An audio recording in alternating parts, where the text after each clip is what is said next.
Hello student, आज मैं आपको NEET JRF environmental science preparation के बारे में बुक की लिस्ट के बारे में बताने जा रही हूँ, क्योंकि 2 ईयर से एनटीए का सिलेबस एंड पैटर्न चेंज है एग्ज़ाम में देखने को मिल रहा है, जिससे सब लोग जान रहे हैं आपको कौन सी बुक पढ़नी चाहिए, कौन सी बुक को स्किप करनी चाहिए। इसके बारे में आज मैं बताने जा रही हूँ, क्योंकि अगर हमारे पास रिसोर्सेज बहुत सारे अवेलेबल तो होते हैं नेट पे, लेकिन कौन सी बेस्ट है जिससे पढ़कर आपको कॉन्फिडेंस हो कि हाँ मैं प्रिपरेशन के लिए तैयार हूँ, मैं एग्ज़ाम देने के लिए तैयार हूँ, पढ़ के लगे कि हाँ मेरा प्रिपरेशन अच्छा सा हो सके। तो उसके लिए मैं आज आपको कुछ बुक सजेस्ट करूँगी जो आपको पढ़ने से आपको लगेगा कि हाँ मैं नेट जीआरएफ क्रैक कर सकती हूँ, क्योंकि बहुत सारे रिसोर्स अवेलेबल होते हैं। आपके पास रिसोर्स तो होते हैं, लेकिन आप फोकस नहीं कर पाते हैं कि कौन सी रिसोर्स कब पढ़ें। कभी वो पढ़ लेते हैं, कभी किसी साइड से वो पढ़ लेते हैं। तो सभी से अच्छा है कि आपको एक बेस्ट रिसोर्स के बारे में पता हो कि आपको उसी पे फोकस करना है, कहीं इधर उधर ध्यान भटकाना नहीं है। क्योंकि आप हर जगह से पढ़ोगे ना तो खुद ही आपका कॉन्फिडेंस लूज हो जाएगा। अगर आप बार बार वही टॉपिक को पढ़ोगे, एक ही रिसोर्स से पढ़ोगे, तो आपका कॉन्फिडेंस कभी ख़राब नहीं होगा। तो हम लोग क्या करते हैं, प्रिपरेशन तो स्टार्ट कर देते हैं।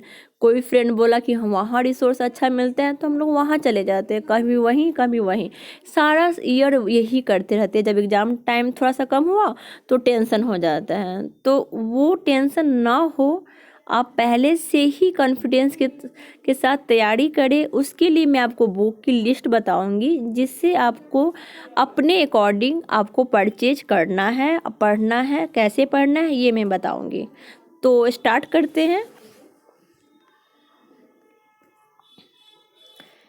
ये बुक है सबसे मोस्ट इम्पॉर्टेंट बुक है, मतलब कि इसमें जीआरएफ अगर कोई अच्छे से पढ़ ले ना, ये बुक ये रामबाण है।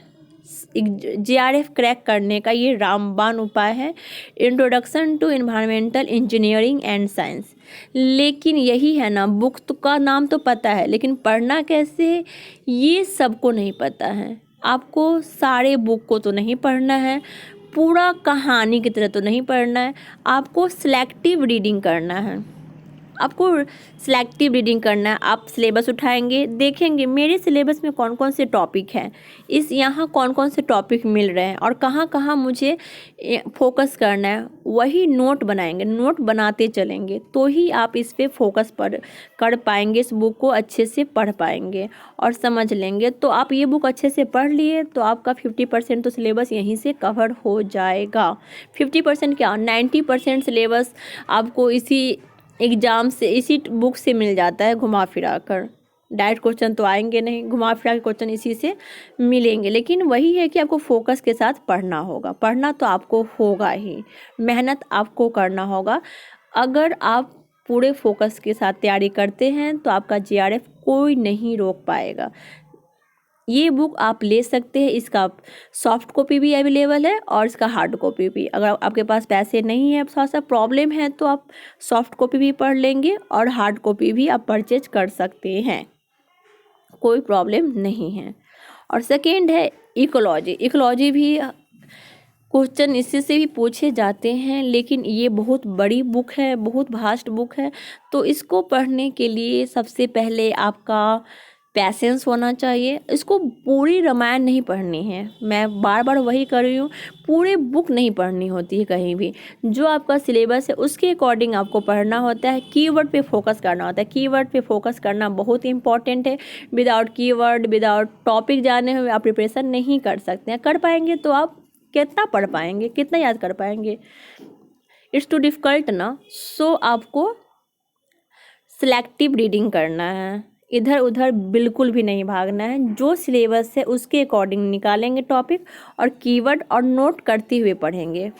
जो भी पढ़ेंगे नोट के साथ नोट बनाते हुए। नोट इम्पॉर्टेंट है, ऐसा नहीं कि पढ़ लिए हो गया, ऐसा नहीं, नोट बनाना है आपको।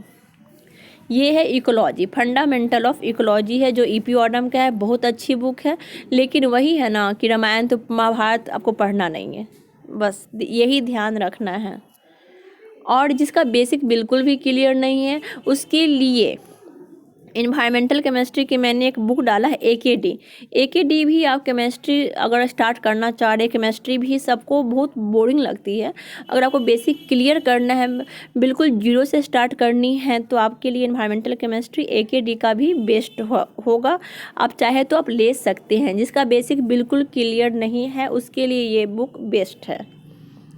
और जिसका सब कुछ क्लियर है, अच्छे से प्रिपरेशन कर रहे हैं, वो केमिस्ट्री के लिए स्टेनले महानंद का एनवायरमेंटल केमिस्ट्री प्रेफर कर सकते हैं, ये भी अच्छी बुक है। और एक है पीडी शर्मा का उन लोगों के लिए बताऊंगी जिसका बेसिक बिल्कुल जीरो है इकोलॉजी एनवायरनमेंट के लिए, उनके लिए ये बेस्ट बुक होगा। तो पहले आप ये बुक पढ़ते हैं according to syllabus ecology environment, तो आपको कुछ ज़्यादा ही क्लियर अच्छा से इकोलॉजी एनवायरनमेंट समझ आ जाएंगी। तो ये भी एक बेस्ट बुक है। और मोस्ट एनटीए का फेवरेट बुक स्टेट क्या है? स्टेट ऑलवेज 2 ईयर से देखने को क्वेश्चन मिल रहे हैं, घुमा फिरा के स्टेट से क्वेश्चन 7-8 देखने को मिल जाते हैं, थ्योरी के रूप में आ जाते हैं या तो डायरेक्ट क्वेश्चन पूछ लेते हैं। तो स्टेट भी एक इम्पॉर्टेंट क्वेश्चन है, स्टेट भी एक इम्पॉर्टेंट टॉपिक हो गया है एनटीए का। तो आप स्टेट पे भी फोकस करने के लिए आप इस बुक का यूज कर सकते हैं, प्रेफर कर सकते हैं। एस चांद पब्लिकेशन की बहुत अच्छी बुक है, आप एक बार गो थ्रू हो सकते हैं इस बुक का, इसमें कोई प्रॉब्लम नहीं। क्योंकि स्टेट 7 है, 7 मतलब 7 क्वेश्चन 14 मार्क्स स्टेट का है, तो कोई भी नहीं छोड़ना चाहेगा। तो अगर आप इसको प्रेफर कर सकते हैं, आप इजी लैंग्वेज है, वही मैं बोलूँगी, फिर से मैं बोलूँगी कि आपको सारे बुक कवर नहीं करना है। आपको जो सिलेबस है, पहले सिलेबस आप ले, उसको प्रिंट आउट करवाए, उसको देखिए, फिर इस बुक में कौन कौन सी है टॉपिक, उसको लाइन बनाए, फिर नोट करके पढ़ें।